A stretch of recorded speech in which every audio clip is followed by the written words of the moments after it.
مکہ میں بحر جہاز کے پھنسنے کی خبر پہنچ گئی۔ مکہ کے قریشی سردار پہلے ہی کعبہ کی تعمیر نو کے لیے روز منڈلی لگا کر سوچتے رہتے تھے۔ سمندر کنارے آئے دیکھا خدا نے تعمیر کا سب سامان، تعمیر کے اوزار اور ساتھ ماہر تعمیر بھیج دیا ہے۔ جہاز والوں سے بات چیت کی۔ بحری جہاز تو تباہ ہو چکا تھا، اس کے اپنے لکڑی کے شتیر جن سے وہ بنا تھا وہ بھی برائے فروخت تھے۔ جہاز والوں کو جو اونے پونے پیسے مل جاتے وہی ان کے لیے غنیمت تھا۔ مکہ کے قریشیوں نے پورے لدے لدائے بحری جہاز کو سودا کر لیا۔ اونٹوں پہ لاد کے سب سامان کعبہ کے احاطے میں لا کے ڈھیریے کر دیا۔ ساتھ ہی ماہر تعمیرات بقوم بھی ادھر پہنچ گیا۔ مکہ میں ان دنوں اسی مصری کاریگر بقوم کا ایک شاگرد پہلے ہی سے کسی کام سے آیا ہوا تھا۔ بقوم کو اپنی مرضی کا سکھایا ہوا مددگار بھی مل گیا۔ اب قریش کے سب سردار کعبے کے نئے بنائے جانے والے ڈیزائن پر غور کرنے لگے۔ 2-3 چیزیں انہوں نے طے کر لی تھی۔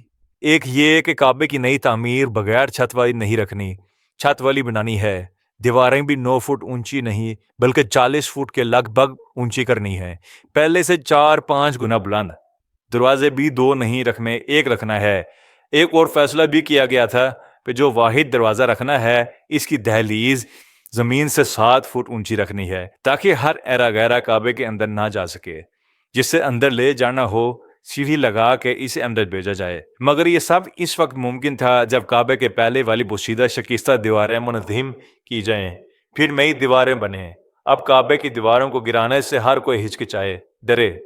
سب جانتے تھے کہ جو کعبے کو نقصان پہنچاتا ہے وہ ملیا میٹ ہو جاتا ہے، کوئی ہمت نہ کرے۔ آقا صلی اللہ علیہ وسلم کے پھوپھا ابو وہاب مخزومی قریش کے بزرگوں میں سے تھے۔ انہوں نے حجر اسود اور رکن یمانی کے درمیان دیوار سے ایک پتھر اٹھایا تو وہ پتھر ان کے ہاتھ سے نکل کے واپس اپنی جگہ پہ جا لگا۔ لوگ اور ڈر گئے۔ ابو وہاب کے ذہن میں جو بات آئی وہ اور تھی۔ انہوں نے کہہ دی بات، بولے لوگوں دیکھو یہ اللہ کا گھر ہے، اس میں ہم سب اپنی صرف حلالی کمائی سے خرچہ کریں گے۔ جوا، بے حیائی، سود، ظلم سے کمائے پیسے کی کوئی چیز ادھر استعمال نہیں ہوگی۔ لوگوں نے بات مان لی۔ اب کعبے کی تعمیر نو اور پرانے کعبے کی عمارت کو ڈھانے کے لیے اس کی دیواریں قریش کے خاندانوں میں بانٹ دی گئیں۔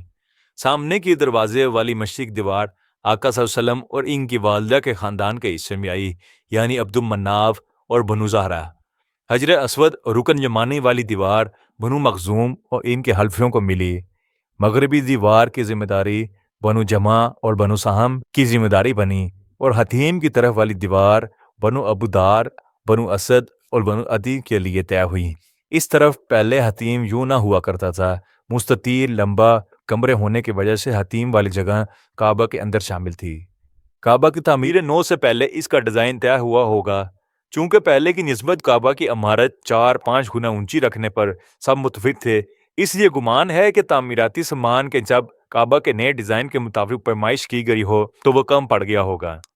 ممکن ہے کہ قریش کے سرداروں نے مصری ماہر بقوم سے بھی کعبے کی دلکشی، مضبوطی اور پروقار عمارت کے خدوخال کے لیے مشورہ کیا ہوگا۔ بہرحال طے یہی پایا کہ کعبے کی عمارت مستطیل نہیں، چکور اور اونچی چھت والی ہوگی، اور حتیم کی طرف پرانے کعبہ کی حدود میں دیوار پہلے جو 9 فٹ اونچی تھی اب اسے 3.25 فٹ اونچا رکھا جائے گا، اور اس پر چھت نہیں ہوگی۔ کعبے کی اس طرف دیوار کے ساتھ دونوں جانب 2 کھلے راستے بھی رکھے جائیں گے، جو چاہے اندر آئے، بیٹھے، عبادت کرے۔ ہوا تو یہی سب، مگر اب خدا نے اپنے بندوں کے لیے اپنے گھر کے اندر والی اس جگہ حتیم میں آنے کے لیے کوئی دروازہ ہی نہ رکھا۔ حتیم اور کعبے کے درمیان والی جگہ یقیناً کعبے کے اندر کی جگہ ہے۔ کعبے کا طواف حتیم کی چھوٹی دیوار کے باہر چل کے ہی ہوتا ہے۔ اس جگہ پہ کعبے کی چھت پر بارش کے پانی کے گرنے کے لیے پرنالہ بھی ڈیزائن میں رکھا گیا۔ وہ مذاب رحمت آج بھی وہیں ہے، اور حتیم کے اندر ابر رحمت کا آب بچھا کو چوم کے مقدس پانی نیچے گراتا ہے۔ جو اس پوتر پانی میں نہائے اسے دوزخ کی آگ نہیں چھو سکتی، یہ آقا فرمان صلی اللہ علیہ وسلم کا ہے۔ سب کچھ طے ہو گیا، مگر کعبے کی پرانی دیواروں کو گرائے کون؟ ہر کوئی ڈرا ہوا تھا۔ لوگوں کو خوف تھا کہ خدا کے گھر کی اینٹیں اکھاڑنے کے باعث وہ کسی آسمانی گرفت میں نہ آ جائیں۔ کوئی کسی پتھر کو ہٹانے کی ہمت نہ کرتا۔ آخر کار قریش کے مخزومی قبیلے کا عمر سے رسیدہ بزرگ ولید بن مغیرہ، خالد بن ولید کا باپ، آگے بڑھا۔ اس نے ہمت کی، با آواز بلند خدا سے بولا، اے اللہ، ہماری نیت بری نہیں، ہم تیرے گھر کی خستہ پرانی دیواروں کو منہدم کر کے مضبوط اونچی نئی دیواریں بنانا چاہتے ہیں۔ ہماری مدد کر، ہماری پکڑ نہ کر۔ یہ باتیں کر کے اس نے اپنے قبیلے کے لیے طے شدہ حجر اسود اور رکن یمانی کے درمیان والی دیوار کے اوپر سے کچھ پتھر کدال سے گرا دیے۔ سب قریش کے لوگ سانس روکے اسے خوف سے دیکھتے رہے۔ اس دن کسی نے کسی سے کوئی بات نہ کی، ہر کوئی چپ، خاموش۔ لوگ خوف سے ولید بن مغیرہ کو تکتے جیسے اس پہ کوئی آفت آنے والی ہو۔ رات ہو گئی، لوگ اپنے اپنے گھروں میں کچھ کہے سنے بغیر چلے گئے۔ سب کے چہرے پیلے، آنکھوں میں ڈر کی پرچھائیاں، کچھ ہو نہ جائے، کوئی آفت نہ آ جائے۔ انہیں اگلی صبح کا انتظار تھا۔ وہ چاہتے تھے دیکھ لیں ولید بن مغیرہ کو کیا سزا ملی۔ اگلی صبح ولید بن مغیرہ اسی طرح تھا، وہ بچ گیا، کوئی سزا نہ ملی۔ لوگوں کا خوف نکل گیا، ایک خوف رہ گیا۔ کعبے کی پرانی عمارت کے اندر ایک بڑا لمبا سانپ تھا۔ اس صبح اس طرف سے بھی خوشخبری آ گئی۔ ہوا یوں کہ وہ سانپ نکل کے دھوپ سینکنے کے لیے کعبے کی دیوار پر لیٹا ہوا تھا۔ آسمان پر اچانک ایک بہت بڑا عقاب آیا۔ عقاب کعبے کی طرف جھپٹا اور سانپ کو اپنے پنجوں سے پکڑ کے چونچ مارتا ہوا لے کے اڑ گیا۔ لوگ خوشی سے اچھل پڑے، پہلے چونکے، پھر ہللہ مچا کے خوشی کا اظہار کیا۔ لوگوں نے دیکھا کہ سانپ کو چونچ کے زخم اور پنجوں سے مسل کے عقاب نے اسے مکہ کے مضاف اجیار کی طرف سے بہت دور جا کے گرا دیا۔ لوگ خوشی سے نہال ہو گئے۔ ان کے دلوں سے کعبہ کی تعمیر نو کے لیے سارے خوف اور وسوسے نکل گئے۔ سب قریشی کعبہ کے طے کی ہوئی اپنے اپنے حصے کی دیوار کو منہدم کرنے میں جٹ گئے۔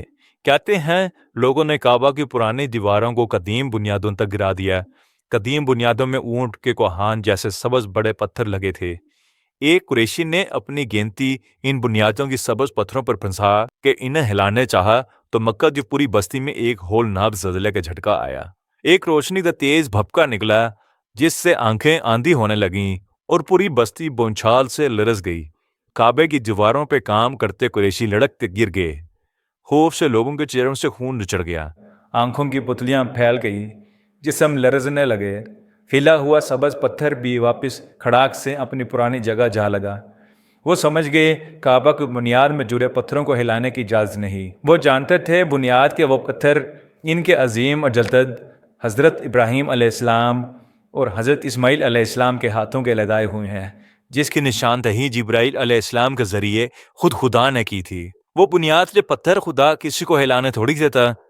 کسی قریشی نے پھر کعبے کی بنیاد کے کسی پتھر کو ہاتھ نہیں لگایا۔ ابن کثیر میں لکھا ہے کہ انہی کعبے کی بنیاد کے سبز پتھروں میں رکن یمانی کے پاس پتھر کا ایک کتبہ ملا جس پر سریانی زبان میں کوئی تحریر لکھی تھی۔ ایک یہودی عالم ادھر موجود تھا، اس نے تحریر پڑھی، لکھا تھا: میں اللہ ہوں، مالک کل، میں نے زمین اور وقت کی تخلیق، دن، سورج اور چاند کو پیدا کرتے سمے اس جگہ کو پیدا کیا اور 7 ملائکہ کے پروں سے اسے ڈھانپ دیا۔ جب تک اس بستی کے پہاڑ قائم ہیں یہ قائم ہے۔ چھت 42 فٹ اونچی، 3.25 گز کی بلندی پہ کعبے کا دروازہ ملتزم رکھا گیا۔ 3.25 گز اونچی اس کی چوکھٹ بنائی گئی۔ کعبے کے چوکور دیواریں کہنے کو ایک جیسی لگتی ہیں مگر چاروں کی لمبائی ایک جیسی نہیں۔ ملتزم والی مشرقی دیوار اور اس کے مخالف پچھلی مغربی دیوار باقی 2 دیواروں سے کوئی 2-2 فٹ لمبی ہیں۔ یہ دیواریں بھی دونوں آپس میں ایک جتنے لمبی نہیں۔ سامنے کے ملتزم والی دیوار سب دیواروں سے لمبی ہے، یہ کوئی 13 گز لمبی ہے۔ اس کے مخالف والی 13.25 گز، باقی دونوں اطراف کی دیواریں کم و بیش 12 گز لمبی ہیں۔ عمارت مکمل ہو گئی، چھت بچھا دی گئی، پرنالہ لگا دیا گیا، حتیم کی دیوار بھی تیار ہو گئی، دروازے میں چوکھٹ لگ گئی۔ ایک آخری مرحلہ رہ گیا، خانہ کعبہ کے چہرے پہ جس پتھر کو چوم کے یا چومنے کا اشارہ کر کے اس کا گھر کا طواف شروع کیا جانا ہے، وہ آسمان سے اترا ہوا مقدس پتھر حجر اسود اپنی جگہ پہ لگانے کا وقت آ گیا۔ تیار عمارت پر گویا نیم پلیٹ لگانے کا سمے آ گیا۔ تب قریش کے سب قبیلے پھر بحث میں پڑ گئے۔ ہر قبیلہ چاہتا تھا مقدس پتھر لگانے کا اعزاز اس کے قبیلے کو ملے۔ بحث الجھ گئی، شور و غل مچ گیا۔ لوگوں نے تیز جملوں کے بعد تلواریں میانوں سے نکال لیں۔ خطرہ تھا کہ قریش کے سب قبیلے آپس میں خون خرابہ نہ شروع کر دیں۔ قریش میں پہلے ہی قبائل کے 2 دھڑے بنے ہوئے تھے، ایک خون بھرے پیالے میں انگلیاں ڈبو کے قسم کھانے والا گروہ، لکھا آتا دان دوسرا خوشبو بھرے پیالے میں ہاتھ مل کے قسم کھانے والا متی بین۔ حلال کشیدہ ہو گئے، لڑائی تک نوبت پہنچ گئی، لڑائی کے ہتھیار جمع ہونے لگے۔ جنگ میں جو ڈھول بجائے جاتے تھے قبائل کے غلام انہیں لا کے بجانے لگے، دھم دھم ہونے لگی، ہر کوئی اپنی جان پہ کھیل کے یہ سعادت حاصل کرنے کے لیے اچھلنے لگا۔ اس مقمصے میں 4 دن گزر گئے، لوگوں نے دن رات وہیں میدان کعبہ میں ڈیرا ڈال لیا۔ قریب تھا جو قریش کے سارے قبائل آپس میں لڑ مار کے تباہ ہو جاتے۔ ایک انصاف پر مبنی فیصلہ ہو گیا۔ قریش کے سب سے عمر رسیدہ بوڑھے سردار ابو امیہ بن مغیرہ بن عبداللہ بن عمرو بن مخزوم نے کہا، اے اہل قریش، اتنے دن سے تم سب لوگ جہاں ہو کوئی فیصلہ نہیں ہو پا رہا، چلو کسی ایسے شخص کا فیصلہ مانتے ہیں جو اس وقت یہاں موجود نہیں۔ ہم کسی اور وقت پر یہ فیصلہ نہیں اٹھاتے، مبادہ کوئی کہے کسی نے ان میں چلاکی کی ہے۔ آج سورج ڈھلنے سے پہلے فیصلہ کرنا ہے۔ اب ادھر دیکھو۔ باب شیبہ کی طرف جو شخص بھی اب اس دروازے سے داخل ہو کے ادھر کعبہ کی طرف آئے، وہ ہمارا تمہارا سب کا متفقہ ثالث ہوگا۔ وہ فیصلہ کرے گا، وہ کچھ بھی ہو، جو بھی وہ فیصلہ کرے ہم مانیں گے۔ بولو منظور، سب بولے منظور۔ وہ دن ڈھلنے کا وقت تھا، گرمیوں کا دن تھے، دھوپ تیز تھی، لوگ کعبہ کی دیوار کے سائر میں باب شیبہ کی طرف منتظر نظروں سے دیکھ رہے تھے، کون ادھر سے آتا ہے۔ اسی دروازے کا نام اب باب السلام ہے۔ سب لوگ گردنیں گھما گھما کے ہجوم میں کھڑے اپنے اپنے قبیلے کے لوگوں کو تک رہے تھے، سوچ رہے تھے ان کے قبیلوں کے سبھی سربردہ لوگ تو وہاں جمع تھے، کون آئے گا۔ کعبے کی دیواروں کا سایہ لمبا ہو رہا تھا، سب کعبے کے مشرقی دیوار کے سائے میں جمع تھے۔ سورج کعبے کی چھت کو چومتا چومتا چھت سے مغرب کی سمت اتر رہا تھا۔ کعبے کا سایہ لمبا ہوتا ہوتا کعبے کے صحن کی مٹی اور کنکروں پر سرکتا باب شیبہ کی دہلیز کی طرف بڑھ رہا تھا۔ کعبے کے صحن میں پڑے ڈھول پر ایک غلام تھپ تھپ کی تھاپ دے رہا تھا۔ پورے صحن میں خاموشی تھی، لوگ ڈھول کی تھاپ میں اپنے دلوں کی تیز دھڑکن کو سن رہے تھے، مضطرب اور منتظر۔ سورج مغرب میں جھک رہا تھا، جیسے وہ مشرق سے طلوع ہونے والے ماہ کامل کے حضور سجدہ کرنے کی جگہ ڈھونڈ رہا ہو۔ کعبے کا سایہ اس کی چھت کے تقدس کو اپنے اندر لپیٹے کعبے سے ننگے پاؤں ادب سے اترتا ہوا باب شیبہ کی طرف بڑھ رہا تھا۔ ڈھول کی تھاپ پر ایک زور کا ہاتھ پڑا اور سجدے میں پڑا سایہ باب شیبہ کی دہلیز تک پہنچا تو لوگوں نے دیکھا کہ کسی کے قدم دہلیز پہ آ پڑے ہیں۔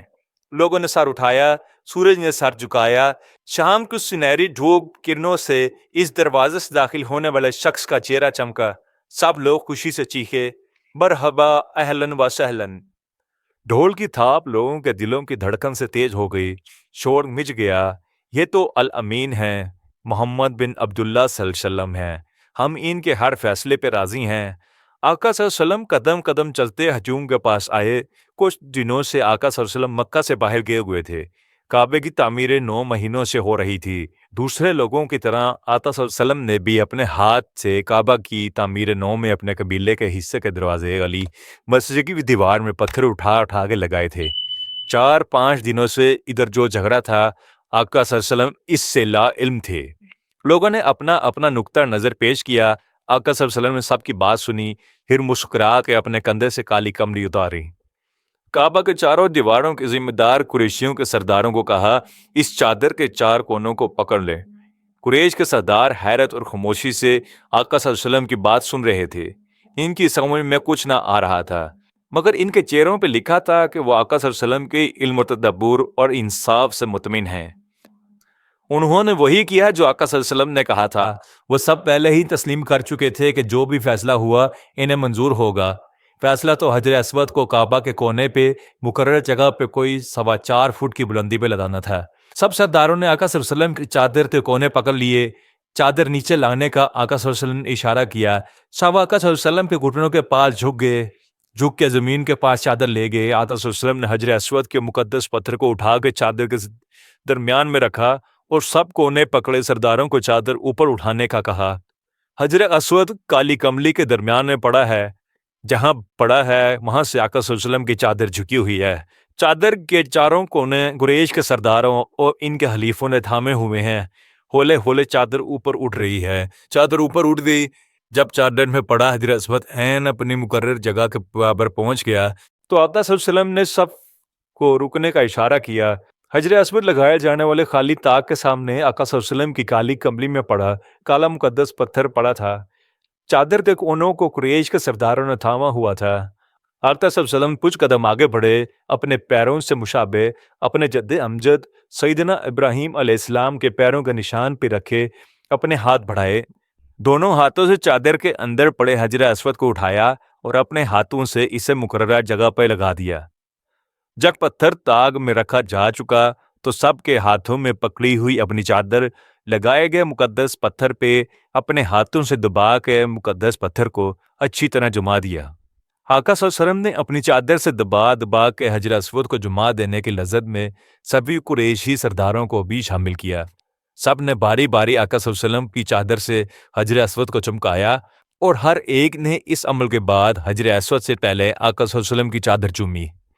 آسمان سے اترا مقدس پتھر اپنی جگہ پہ پہنچ لیا۔ سب لوگ خوش، مقدس پھر مطلوبہ بلندی تک اٹھانے میں ان سب کا ہاتھ شامل ہے۔ اس سمے شاید خدا بھی مسکرا رہا تھا کہ لو، اپنے گھر کی تعمیر نو کے بعد اپنے گھر کے چہرے پہ اپنا مقدس پتھر اپنے محبوب رسول اللہ علیہ وسلم کے ہاتھوں لگوانا تھا، لگوا لیا۔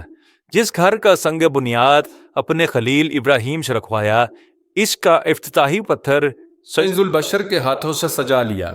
بہت بہت شکریہ۔ اللہ حافظ۔